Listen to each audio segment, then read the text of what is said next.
Dano, však ale špup! Dano! Dobre ideš, Dano, presne tak, Dano. Skončil so snowboardom, lebo že vraj to je nuda. A kde sa to doťahuje? To sa nedoťahuje. No. A to akože tie lyžiarky majú byť zapnuté v tých lyžiach? Rozhodol som sa ísť prvýkrát na lyže počas mojej éry snowboardovania. What? Som pripravený.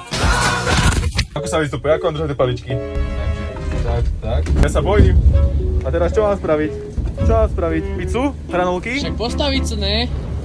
Však sa postav a drž lyže rovno. Drž lyže rovno, Dano. Dano, drž ich rovno. Drž ich rovno, Dano, ale ty si mal spredu. No! Dano, tak ale ty keď vystúpiš... Dano, ale však ty keď vystupuješ, ty sa nepredkláňaš tak.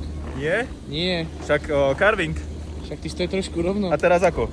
Však urob pizzu, ne? Ale ne tak ty.